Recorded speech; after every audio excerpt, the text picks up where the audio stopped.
non-fiction literary festival. I was asking Kumar, how on earth did you get into this racket? So it's amazing that he's chosen to back non-fiction. And it's really nice to see so many people here to attend his second literary festival. I hope that this grows 10 times bigger next year. With that hope, let me quickly welcome both Kiran and Ajit. Ajit actually grew up in Kerala, went to the Kerala University and studied physics there, went to IIM Calcutta, and after that, at a time when professional entrepreneurs were very difficult to come by, Ajit co-founded Reedy Fusion. And from there on, went on to invest 26% equity in a company which is not there in its original form today, called PSI Data Systems, which was the first private sector computer R&D in the country, which was doing leading edge work for defense applications and so on. And Ajit and his team practically pulled it from the brink, and at that time I had the pleasure and the privilege of working for somebody who worked for him. So Ajit was my boss's boss, and it's a great feeling to be sitting next to him. I will ask you a trivia about Kiran in a moment, but Ajit, why don't I start off by asking a question? And that question is, what is the most significant memory of growing up in Kerala? Oh, I don't know when. I think in '59, the communist government got elected. I remember that I was 11 years old then, or 10 years old. And it was the first elected communist government in the world. And my father was a doctor, my grandparents were doctors, so we were the bourgeoisie, so to speak. And I remember graphically how things changed. Land reform movement started, and Kerala became what it is today, a very progressive place, etc. That's still striking in my mind, So is there a communist in you? I know, I don't know. I'm a business executive, so how can I be a communist? I can't say that. Okay, so thank you for that, Ajit. Now, Kiran. So here's a trivia on Kiran. Who in the audience, and you have to be able to answer this question, particularly with so many Gen Y people here. When Kiran went to school in Calcutta, what is the name of that school? What school did she go to in Calcutta? And we doubled the prize this time, No? Loreto, no. You did? I did. Oh, I thought you went to Lamart's. Lamartnia for my high school, but okay. Loreto for till the 10th. So you did it. So would you identify yourself to Kumar, who is giving away return air ticket to Moon? So Kumar, you have to give out those two prizes. Well, so very fascinating to see, see a thinking filmmaker like her, who has a very interesting footprint in the sense that you're born in Bangalore. No, yes, born, yes. Oh. Just about, because I came to Cal. Nobody is just about born and. Yeah, so you're born in Bangalore, went to Cal, uprooted from Cal, came to Mumbai, studied here, and then finished your formal college in Delhi and came back. So you are one of those very unique people who have done the entire metro scene, leaving aside, of course, Chennai. So here's my question to you. If you were not doing films, making films, what would you be doing? Well, I'd be working in the development sector, I think.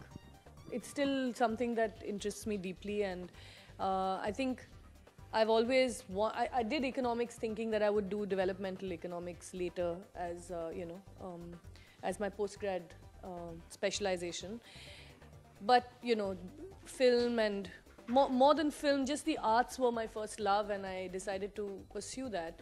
But if I had a chance, And then I realized, of course, developmental work or work in the social sector doesn't need a degree and certainly just needs intent. So I said I should do what I love because I can always do that later. So I would, if I didn't do film, I would most definitely be working in the social sector. Fantastic. So over to the theme of the conference. The theme is India, the time is now. Nothing to do with Arnab Goswami. And so on that theme, I want to ask Ajit first. So Ajit, here is the thought. You know, we're talking about India, your time is now. But before we even explore that, it would be nice to know from you, what does the idea of India mean to you? And what does it mean to be an Indian today, here and now, to you? I think this year, the past few months, and the next 4 months or so, this is a topic which is going to be upfront. I think many different Indias are being sought to be constructed by the AAP, the BJP, and the Congress. I think during election time, once in 5 years, India reconstructs itself, and that's the dynamism of our country. In a fundamental way, we ask, you know, I live in Colaba, so I need to go up and decide to vote. Should I vote for Milind Deora? He's Congress. And historically, I have voted Congress, but then he's a son of somebody, so that's against my meritocratic nature.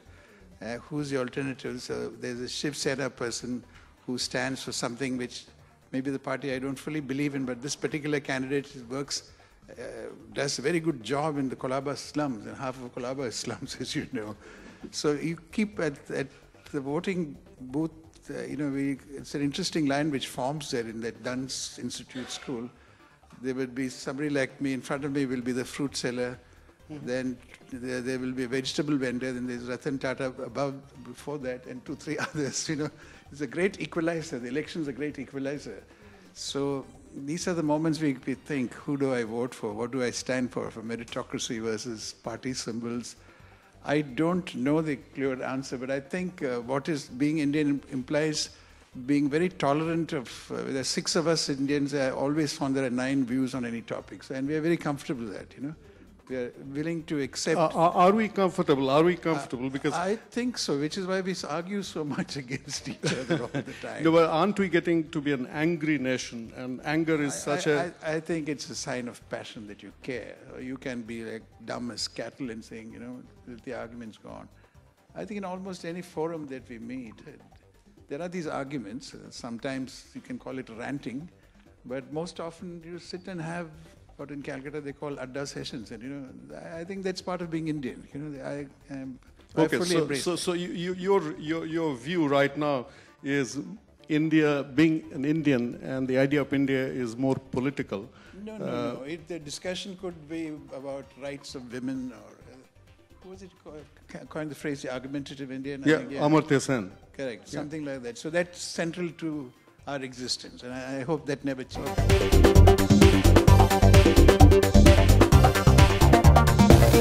What does the idea of India mean to you, and what does it mean to be an Indian here today and now? To begin with, I hope you don't mind me calling you by your first names. Of course we mind. Because there's so much senior to me in both achievements and That's not a nice thing to say, to call somebody senior. In achievements. No, that's Clearly not true. head and shoulders far, far ahead of me. So I'm really happy to be on a panel with the two of you.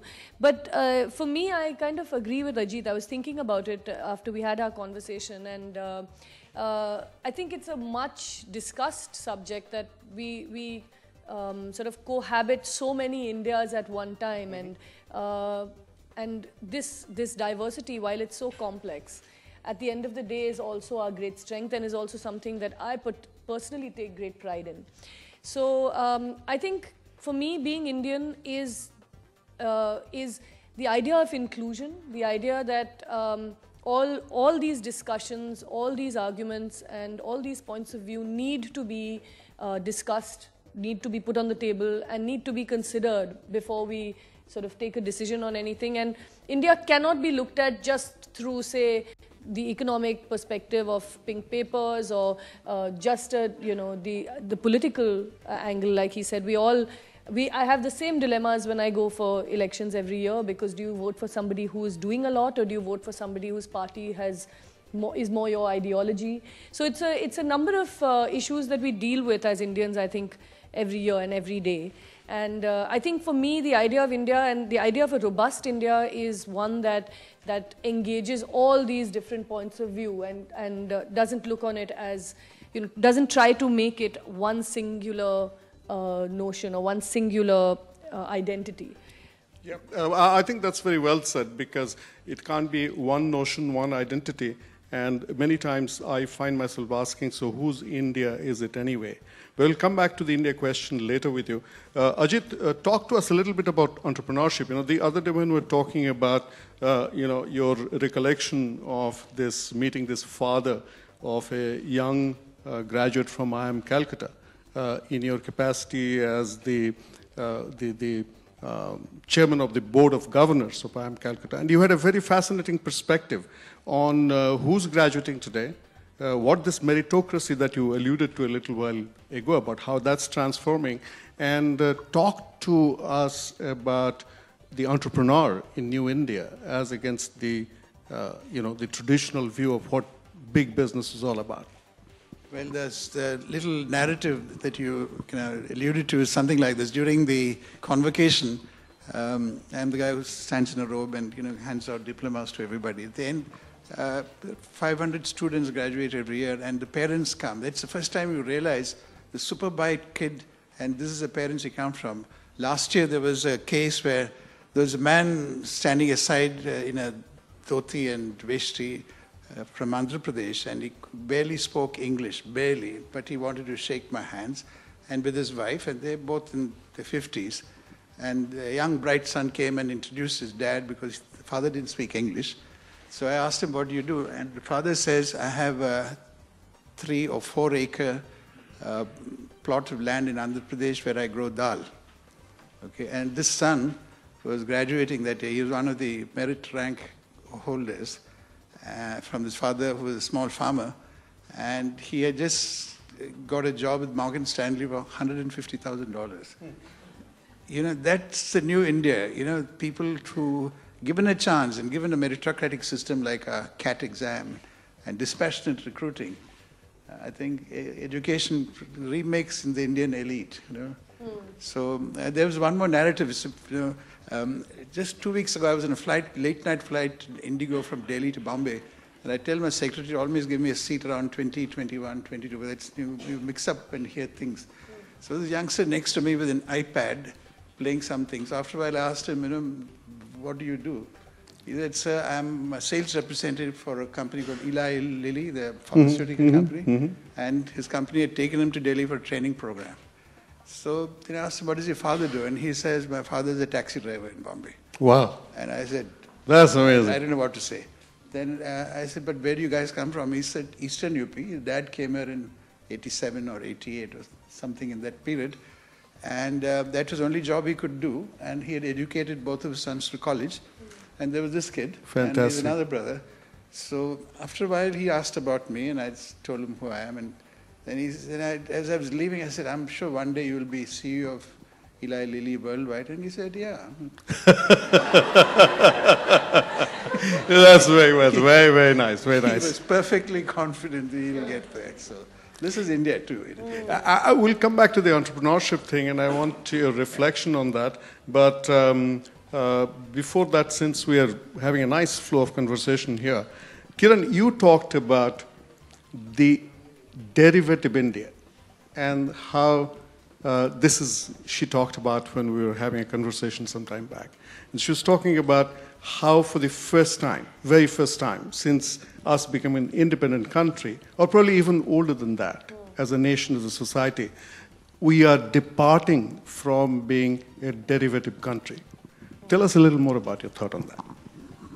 Well, I sort of was growing up, I think, at a time when we were still fairly colonial as a nation. And I mean, I sort of, when I look at my education and I look at Calcutta back then, as Marxist as it was there were education and all our institutions were still fairly colonial. And all my references, for instance, are not Indian references. So I, very often felt that I don't really know my country well enough. I mean, I grew up in a little bit of a bubble of Calcutta with being educated, being from a particular part of society.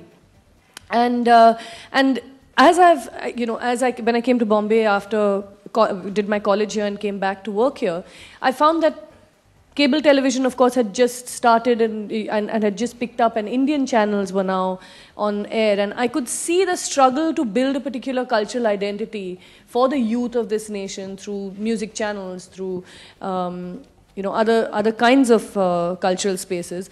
And it was all fairly, it was all very interesting and exciting and a lot of use of kitsch, but there was a struggle to determine, it was always a little bit of an amused look at India. So we were still on the outside. It was always a look at India which was tongue-in-cheek to say, oh, we are like this only, we do all these bizarre things, and let's accept ourselves. It was an interesting take, and it was, I think, the first step to being able to admit that we have so many kinds of Indians. We have so many cultures that are ours, and that may not be mine, may not be yours, but are ours. And from there, I feel we have now, in the last 10 to 15 years since I came to Mumbai and started working, I feel that we've accepted ourselves a lot more. We've come to a place where I think we are beginning to explore the idea of culture as a people who are comfortable with who we are. I think it's at least I feel it among the youth today, that there isn't so much anxiety and angst, so much about putting themselves in a space in the world, this is what they're doing everywhere else, which is what happened, when liberalization happened, people suddenly could spend money, and there was money to be had, and people could wear jeans and, your branded clothes. I think we've come now to a place where that anxiety has slowly, I feel, reduced. And so there is a space now for us to be able to create culture from a truly unique position of being Indian on this world stage, which we are. We are very clearly a country to be reckoned with, a country that the whole world is interested in, and a country that has an enormous legacy that sometimes becomes a big burden, but is actually greatly informs us as a cultural, as a cultural nation. So now I think we are in a position, and I think we are, as youth today, I see it in the youth today, defining an identity for ourselves that is truly unique and that is contemporary, that is robust and contemporary in the world. And I think that's the most exciting thing about, I'm not saying that we are already producing cultural artifacts or producing, wonderful things that are going to be of great significance. But this is the beginning. I think the beginning is to be able to situate yourself, to be able to feel that you belong in a place that is truly yours. I just want to know, like you spoke about Indianness. What is the ideal definition or maybe meaning of Indianness? As we've been influenced over the years by a lot of exterior countries. So what is Indianness according to both of you?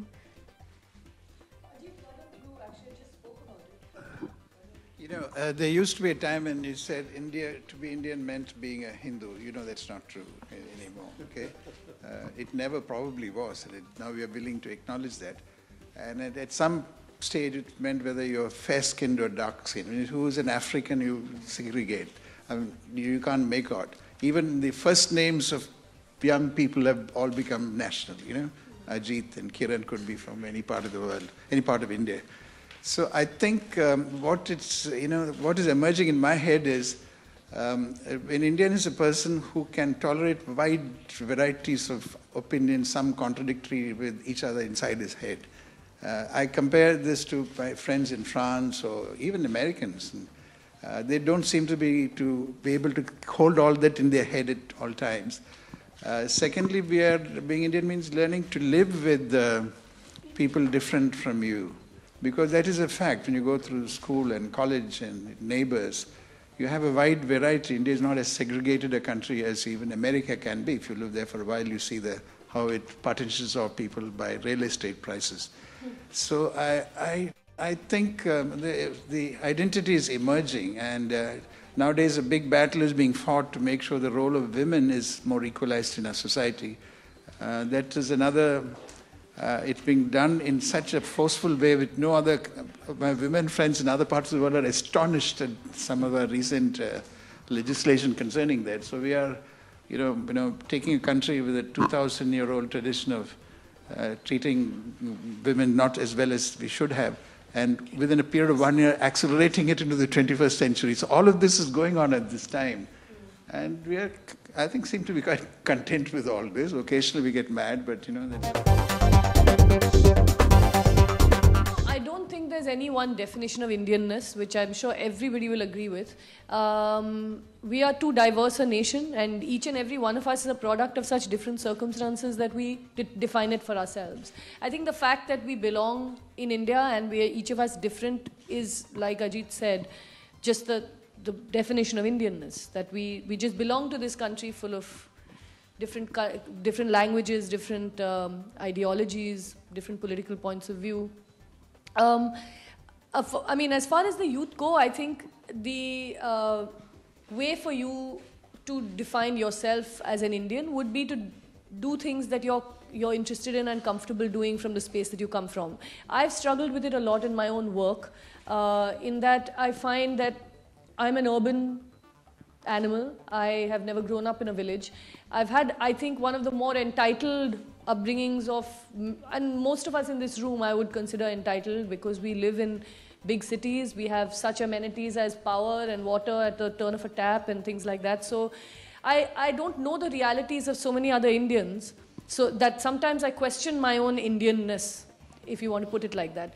But I think wearing a 9-yard sari and knowing Bharatnatyam is not necessarily doesn't necessarily make you more Indian. I think it's how you engage with other Indians, engage with the idea of India and the problems that we go through. Engaging politically with this country, I think, would be how Indian you are. We can be in a bubble of New York within India, or we could actually engage with the realities of other Indians. And I think that would be the critical thing that the youth need to do, is engage with all the other Indias while they are comfortable being in their own India. I mean, you're comfortable driving a car on the streets of Bombay, and that's very valid. But we must know that there are people who, have none of the things that we have. So I would use, that to actually start whenever one questions how Indian we are, or how Indian I am, for instance. Subrata, I feel that, we went through a whole phase of extremely violent cinema in the 80s with, all the one man beating.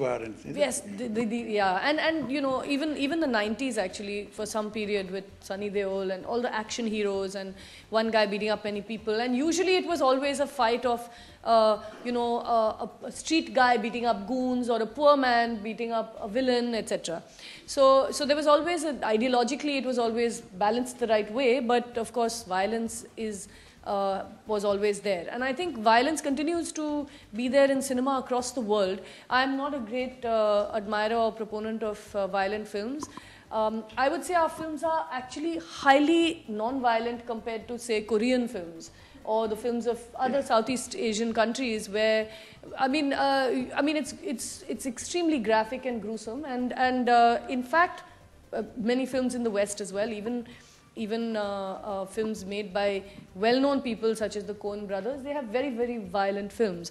Now, I think if you go into it a little bit and step away from the argument that films automatically influence behavior, I don't agree with that. I don't think films, it's not such a direct chain of influence or reaction.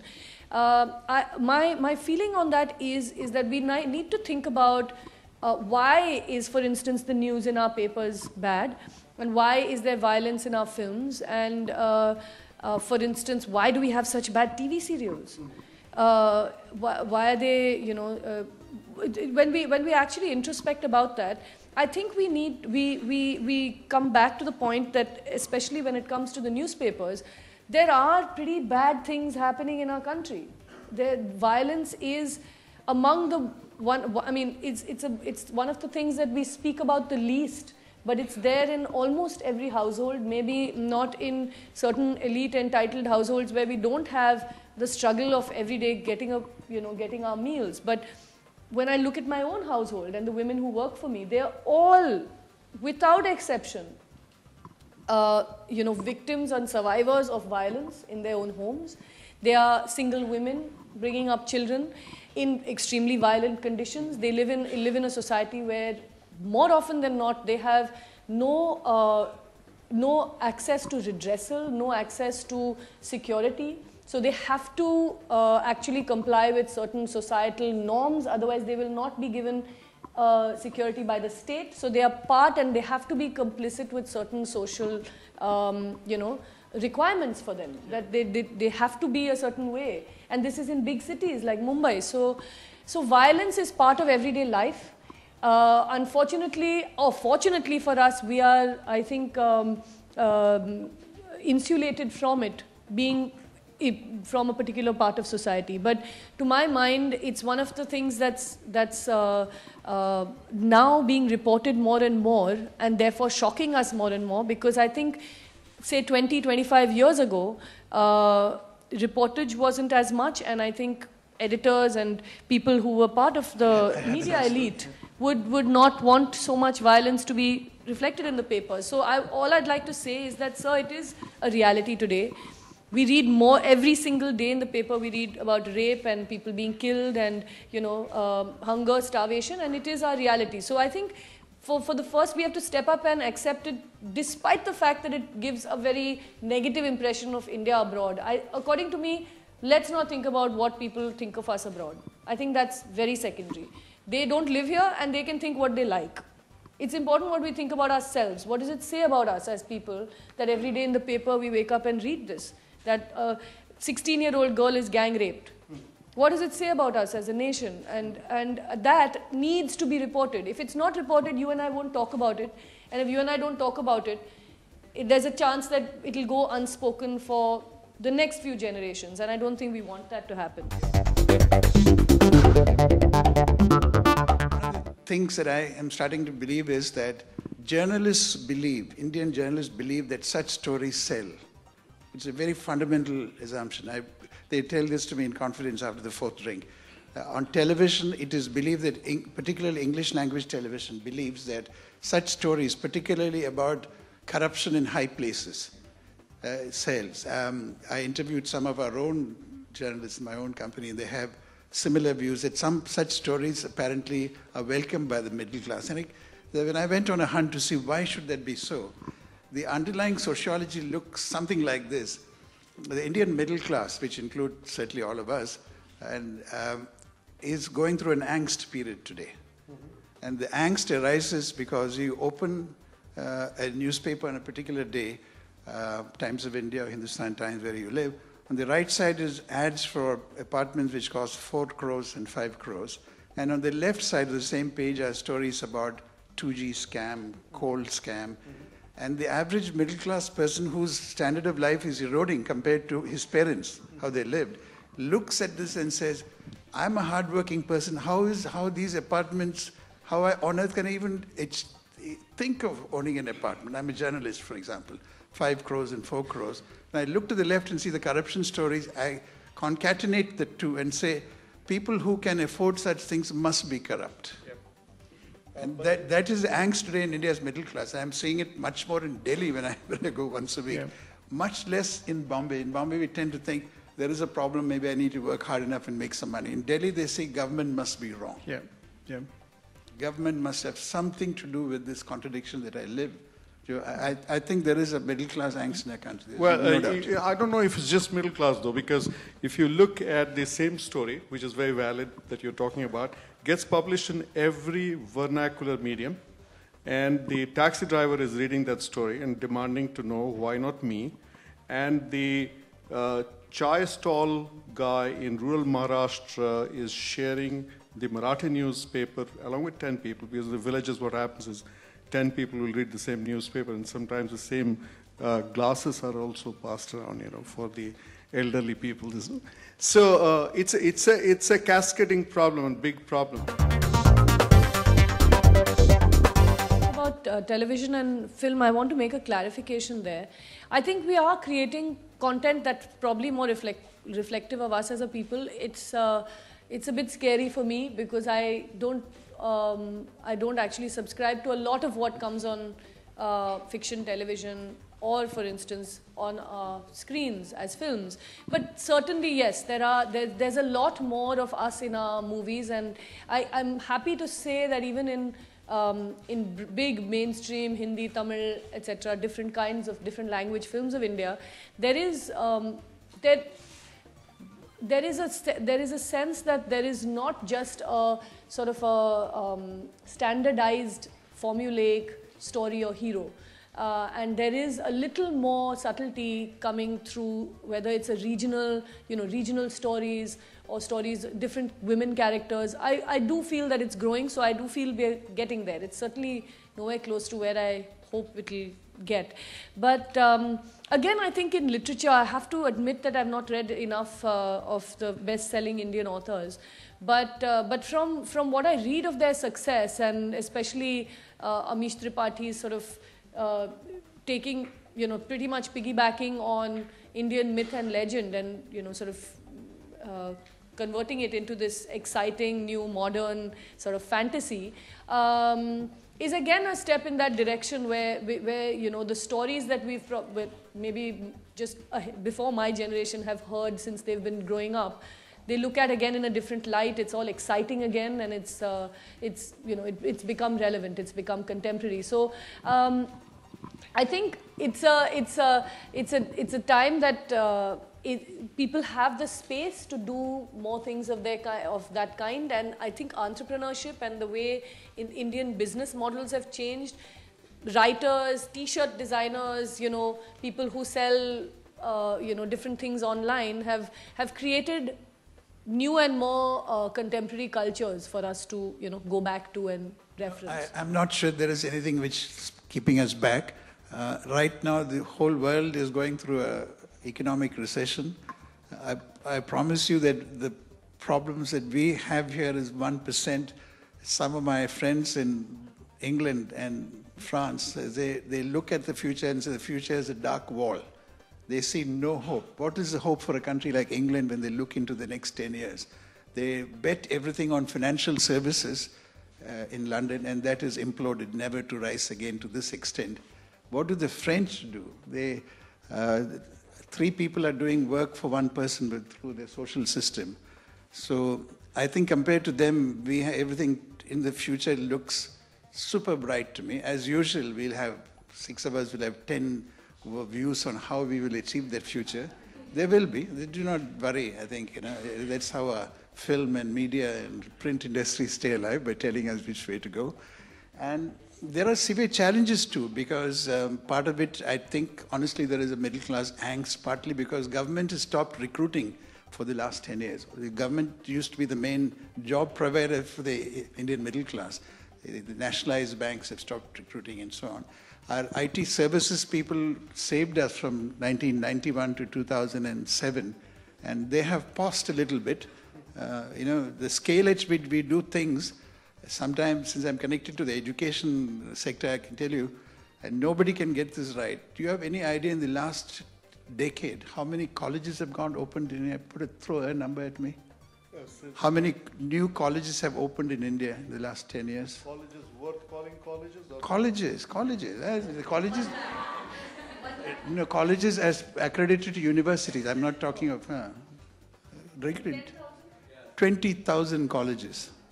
Last year alone, India opened 3,000 colleges in 1 year. That's the scale.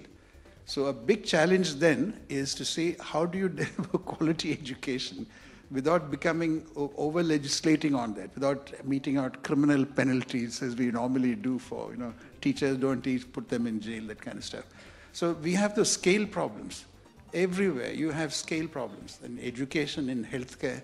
So how to master the scale issue is a thing. And I think some of the messages learning may come from IT services companies, many of whom very comfortably recruit 20,000 people in 1 year and deploy them and make them work well. So some of the answers may also come. So I think dealing with the whole scale issue is, I think, the big thing.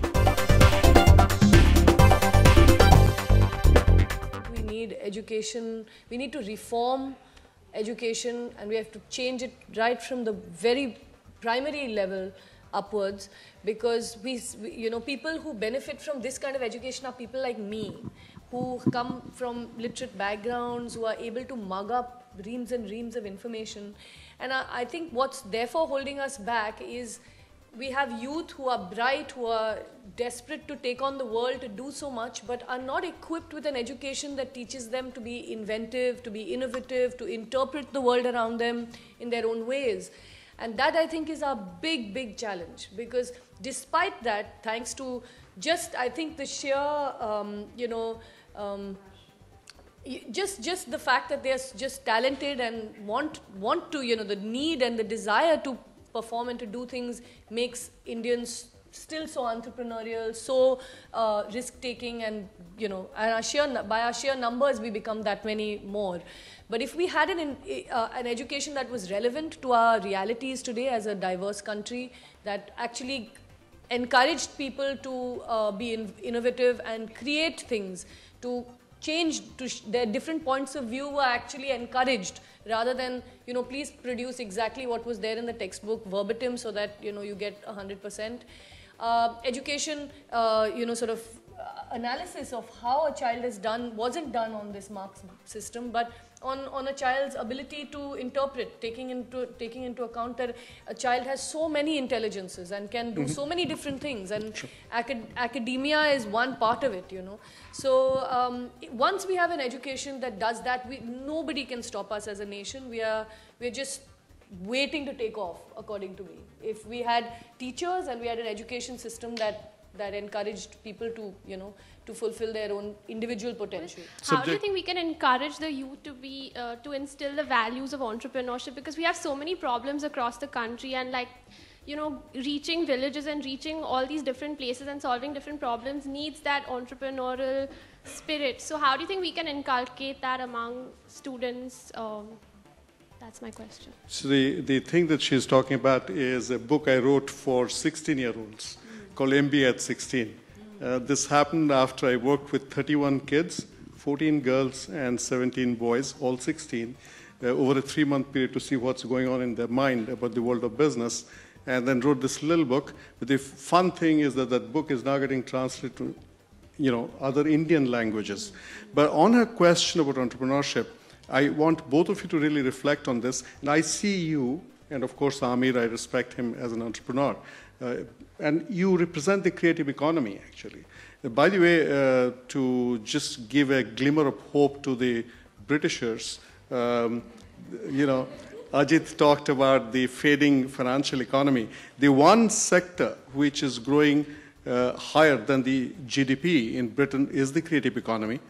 And they're trying to rope in creative people from all over the world, because they see that that could be a big advantage for Britain in the years to come. And they're saying that, look, you know, if you put together Spice Girls, a band like Spice Girls, you don't need SEZ land. At the height of their performance, they were a billion-dollar entity. So that's non-trivial. But over to Kiran first. You know, talk to us about becoming an entrepreneur and what does it mean in the creative economy, in the kind of work that you do. And of course, Ajit, who was an entrepreneur even before, long before I became an entrepreneur. So Ajit, love to hear your views on that, particularly for young people. Well, I don't have much entrepreneurial experience myself, but all I know is creative people have to be entrepreneurial. They have to know how to sell their ideas. They have to know how to get out there and get whatever they want done, whether you're a writer or a painter or a filmmaker or any creative person. And because entrepreneurship at the end of the day is creative.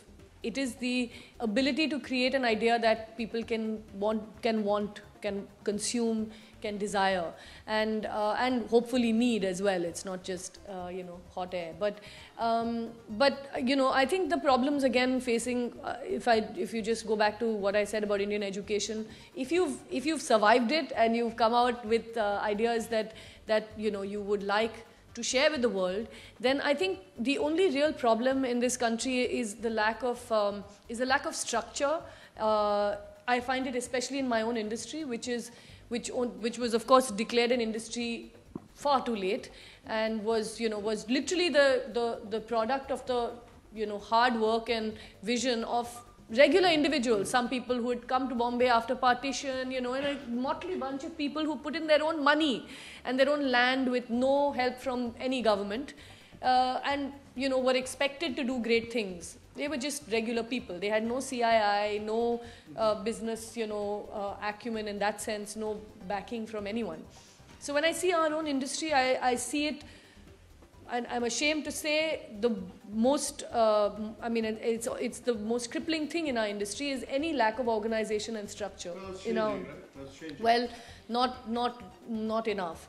In the sense that today, if someone wants to actually join the film industry, they have to know somebody, they have to go through a particular channel of, okay, let's keep hanging out outside Yashraj Films and try to make friends with X, Y, and Z so I can get in and therefore get a job. It's always discouraging to a student. Well, I'm putting the scenario forward so that she can see how she can deal with it, because we don't totally want to change it. I mean, this is, we are hoping to do it. It's again, in this film industries, it's a very complex thing, so I don't want to go into it because there's so many film industries across the country. So even if we just look at the Mumbai film industry, it's complex enough because each and every person who's made even a tiny little short film is a producer.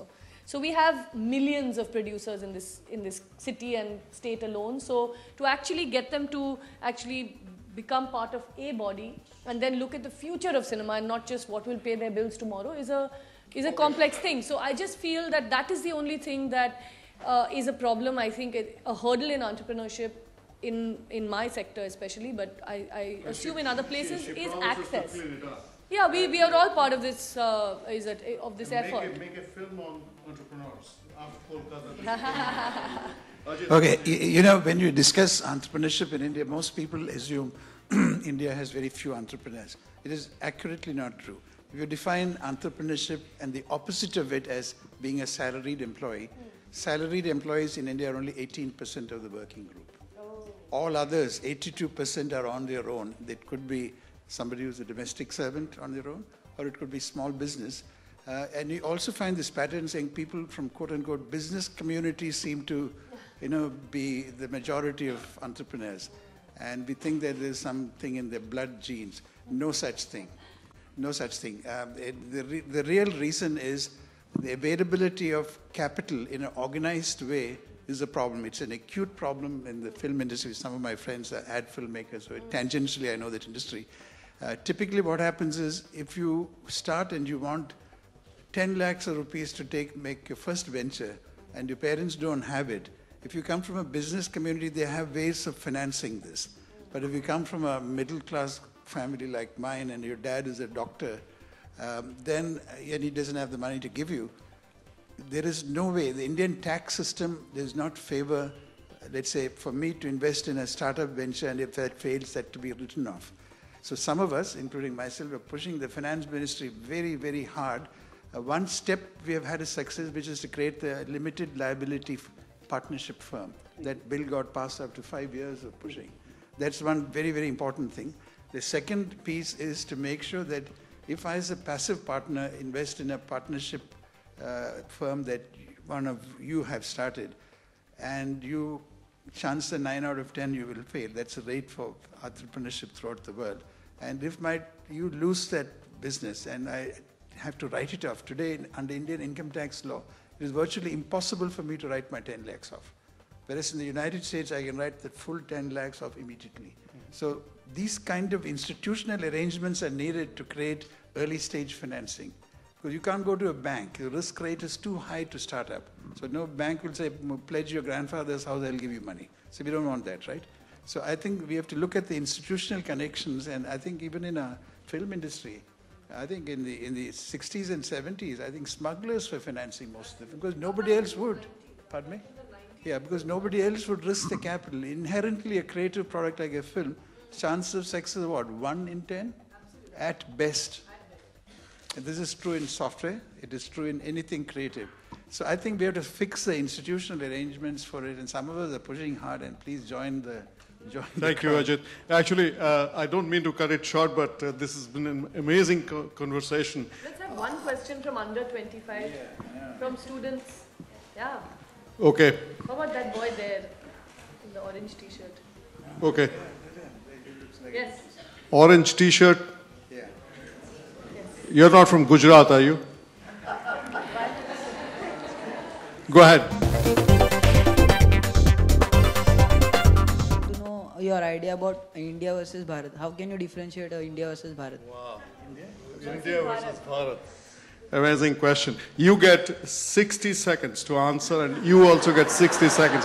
So, this is really nice, because I really wanted to have a forward-looking statement from each of you, and I abandoned that idea.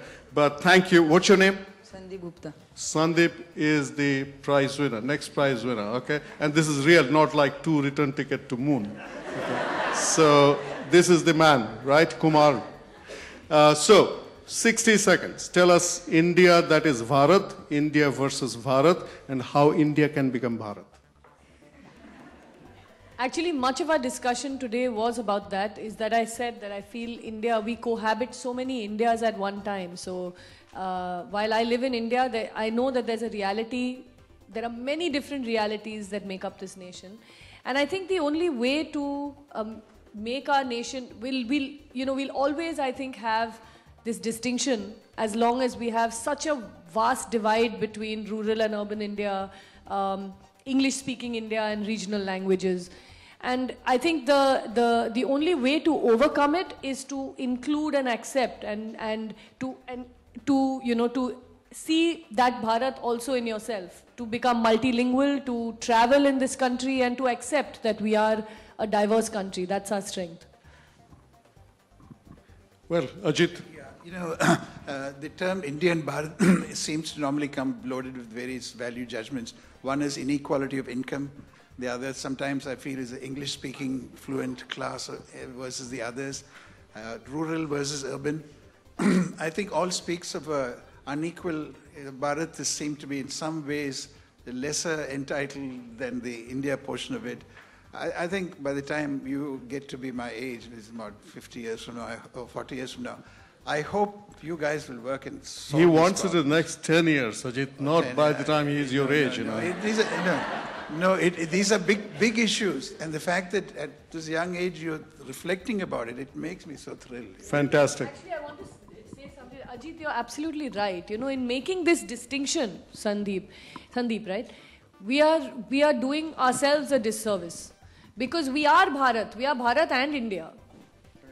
Each of us is Bharat and India, and until we feel like that, we will never be one nation. We will always have Bharat and versus India. There's no versus. We are both. Each of us is both. I have a point to make on this. In cricket, up until 1982, India used to lose every cricket match. And, and there were people who, Oxford-educated Nawab of Patodi, all people from St. Stephen's College and Maharaja's College and so on and so forth. Then Kapil Dev arrived. And he spoke barely any English. If you ask him, at 83 spoke barely any English. You couldn't make a speech after the team won. That so-called Bharat, the creature from Bharat, is what took India to success. That's the difference.